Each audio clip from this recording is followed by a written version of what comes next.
Let me ask you one thing. Would you die as a Muslim or no? Not asking themselves like, what is the whole meaning of this life? Looking myself in the mirror and calling myself a Muslim. Very good question. A healthy body, the best financial situation, you have your business, you have like all the girls of the world, and like whatever. If your soul is disconnected, then what does it mean? Are you Muslim now? I was like, nah. I was like, I don't know. Material things, girls, alcohol, money. Muslims had like principle. Again, I started having questions. The crazy tall buildings, the skyscrapers, all the signs of the Yawm al-Qiyamah are getting closer. Like people walking on the streets, hookup culture, like it's crazy. What is this life? I was like, bro, this is it, man. Did you always believe in God?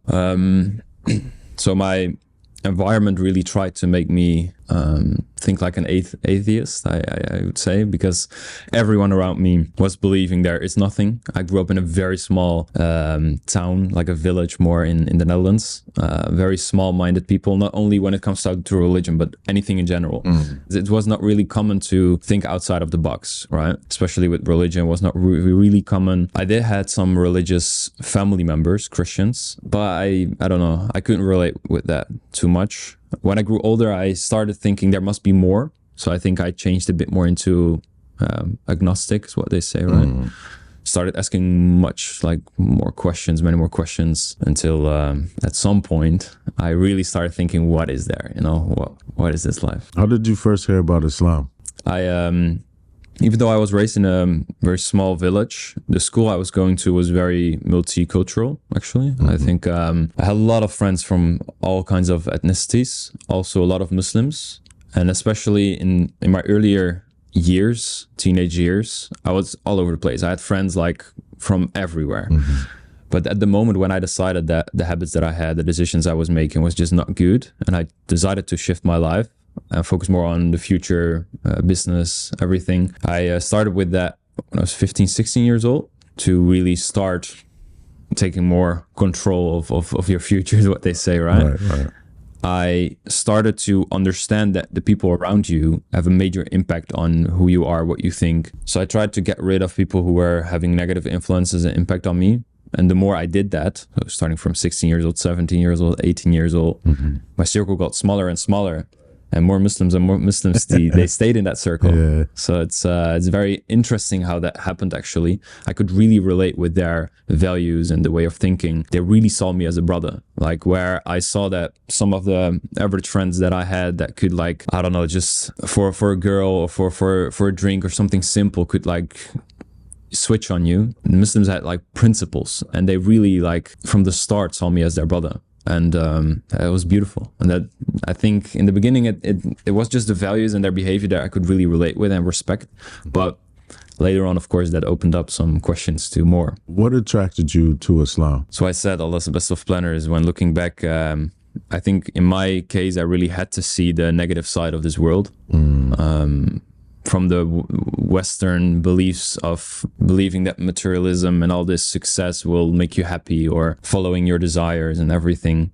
It didn't fulfill me. Even when I was observing the behavior of everyone at that age, I was like, what is going on? You know, why? And what is this life? Some cases I've seen the ups when it comes down to business or comes down to any success, but on the other side, also the downs, you know, in my family, also financially, I've had a lot of downs. And I was just asking myself, I went through all the ups and the downs and everything, but it doesn't really satisfy me, you know, like what is the real purpose of this life? And I think every human being has it in his nature to search for meaning. Some people do it in this dunya, in this world. They look for it in, I don't know, and they look for it in the material things, girls, alcohol, money. But all of that, no matter how much you have of it, if that's truly what makes you happy, or if you try to, I believe it's just a black hole. Numbers can endlessly go up. I don't think that, in fact, I believe that it's definitely not what will make you happy. You need something beyond this life, right? Right. Something higher, bigger purpose. So I believe that that's initially where it all started, in combination with the amazing brothers that I had around me at some point. I mean, especially in the beginning, speaking as a revert, being embraced to religion, well, you are not religious at all, it's a big step. It's a very big step. Common beliefs of atheists is just like there's nothing beyond this, right? So you need to open your mind to a new way of thinking. Because in the beginning I was like, religion is a fairy tale, you know, like science already proved it wrong. It's not for me, like, nah. And then I started asking some questions, and to my surprise, all the answers that I got were amazing. I was like, bro, this is it, man. Like, so clear. Yeah. And also just in general, when speaking about the whole nightclub life, hookup culture, all this and that. Like I used to say before I referred to Islam, like I don't want any daughters. Like, this is crazy. This world is messed up, you know? And now asking these questions to these brothers and asking them, how do you look at this? How do you look at that? It made me believe like this is actually the answer to protect yourself, protect your family, live in a way that is aligned with real value and purpose, and the connections between them, the families, how united they are. It's beautiful. It's very beautiful. So I think that like step by step showed me the beauty of Islam. It was a long process of asking questions critically, but no, every question I asked, the answer became more beautiful. Tell me the moment when you realized Islam was the truth. Might sound very silly actually, but at some point my algorithm starts to understand that that I was interested in Islam. So I don't know, especially on TikTok. I never really use that stuff like Reels and TikTok and everything. But during that phase, my whole TikTok, like 99% of the Reels that you saw were just dawah, you know, Islam and like beautiful. Until a point where I was just, I had this a few times. One time, it was like maybe 5 months or 4 months before I actually reverted. I had a conversation with one of my good brothers. We were traveling back then in Thailand. We're training Muay Thai, like we're on this routine, everything. And my business was actually really not doing well, like underperforming. I made some horrible mistakes, cash flow.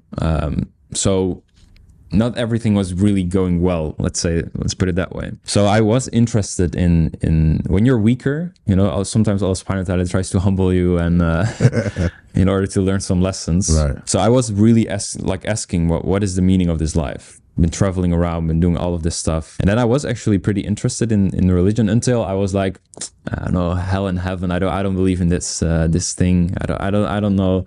I mean, there are such good people who are not Muslim. Like, how can they go to hell? Like, I was asking all these questions until I told him, like, I value it. It's nice, but not for me. Like, I don't know. And then I went to bed and I opened up my phone. And I, for some reason, got dragged into this TikTok thing and like beautiful, beautiful stories also about the concept of hell and heaven. Like on that day when I said like, nah, like Allah showed me a sign. So I was like, whoa, that's actually very interesting. I didn't really do anything with it at that moment, but I know it opened up my heart more until my business really started crashing down during those months. I needed to travel back to the Netherlands. I was back at my room again, where I was raised up with my mother and my sister. Yeah, I was just like, I had all these experiences. I traveled around. I've seen beautiful places. My business was doing well, but now I'm just back with what? Yeah, a lot of nice experiences maybe, but what is now really the meaning? Right. What is life trying to teach me? Again, I started having questions, and then the brothers started to invite me to Ramadan. They're like, just join. Like, everything happens for a reason, you know. We know you're in the down, but like, just have fun. Come to iftar. Come eat with us. Come. And during that month, I really dedicated myself to the Deen. Actually, I got gifted the Quran from a good brother of mine. I started reading that. Started praying with them. Started going to the mosque. Like, I started doing everything, and I felt like the lifestyle is amazing, right? And then a couple of days after that Ramadan, I was with the barber. It was always a topic when I was sitting there, just asking me about Islam and just having conversations, everything. But this time I was saying like, I think it's time for Dhuhr, right? Yeah. He was like, what? He was like, bro. I was like, yeah, let's pray. I was like, I was praying during Ramadan. It feels good. You know, it brings me peace of mind. And even when I started on that whole self-improvement journey, I also knew that meditation is important, peace of mind, and taking some rest in between. So I just replaced all of the habits that I built from the self-help culture. I replaced it with Islam, because I believe Islam already answered these things like from the start, right? Even more, gives you more peace of mind. But he was like, bro. I was like, what? But are you Muslim now? I was like, nah. I was like, I don't know. It feels good right now, you know. But you're even doing your shahada in your prayer. You're like, what is this, man? You're knowing I think at that time I memorized 4 surahs already. Of course, the shorter ones, you know, just but then he said, okay, listen, take the time you need, you know, but like, if you believe in the stories, if you believe that there is a God, if you feel peace in this, like, then that's it. I was like, yeah, give me some time, I'll think about it. And then he said, okay, but let me ask you one thing. If you would go back home right now, well, I'll protect you, of course. But he said, like, what if something happens? What if would you die as a Muslim or no? And that was giving me goosebumps, man. I was like, yeah, good question. I drove back home and I was like, I called my brother and I was like, no, I think I'm ready. But it was scary. It was very scary because of the whole identity shift. It felt like a real big step, you know, because I was just in this research phase. I was just doing my thing. If I missed a prayer, no one cared, like nothing wrong. But I was like, if I really make this decision that I need to dedicate my life to it, then it's just over. And I'm someone that if I do something, I really I'm very perfectionistic, like sometimes. I wanted to know everything. I really wanted to see if there's anything I could find that was like not true or like some mistake in the religion. I couldn't find it. I was like, khalas, this is it. Mashallah. When did you take your shahada and how was that experience? Yeah, so it was a few days after that that call that I did. It was on Juma with just from the place that I was raised. We did it close to a city there, and everyone that I grew up with was there. Like my childhood friends, like some of them I knew from a very, very young age. Even their parents who knew me from, you know, coming over and all of that. It was beautiful. Actually beautiful, yeah. I would say it feels like a newborn baby. It's just so different. I was looking and so many people were just sitting there, you know, like not responding to that then. And I was like, wow, that's actually weird. Would I ever, no, like, it's just like, my whole life changed. It's just, I reply to this right now because I feel the peace and I cannot even imagine my life without prayer anymore. I cannot imagine my life. It just feels so weird. Also right now, we're in New York. Yesterday I was at the Times Square. I was like, bro, like it's so weird. People are just running their day-to-days, like being stressed. Like it's crazy. How can you live without this? I cannot imagine it anymore. When I compare myself or also other people who are just living without God, without Allah in their life, it's sad actually.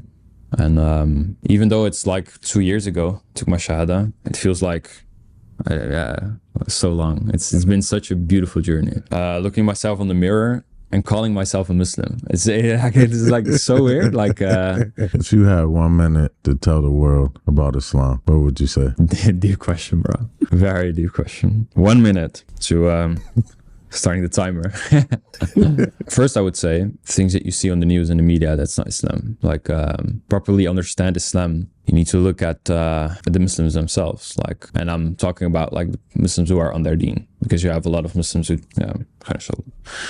it's important to understand that this life is a test. It's temporary. We will all die. Sooner or later, we will lose family members. We will lose people who we love, and we will also leave this world. And I just don't understand how people are just living day to day, stressing about everything, building careers, like working on this money, following their desires, not asking themselves like, what is the whole meaning of this life? So before talking about Islam, let's talk about that. If I can talk to everyone for 1 minute, it starts there. Start to understand that this life is temporary and ask questions. That's how I started as well. I started asking questions, started looking for it in all corners of this world. But I believe a lot is giving answers to the mind and the body and how you can optimize your health and this and that. But if you would have the most healthy body and the best financial situation, you have your business, and you have like all the girls of the world and like whatever, if your soul is disconnected, then what does it mean? It just really, like, if everyone would live as a Muslim, then the world would just be fixed. Like,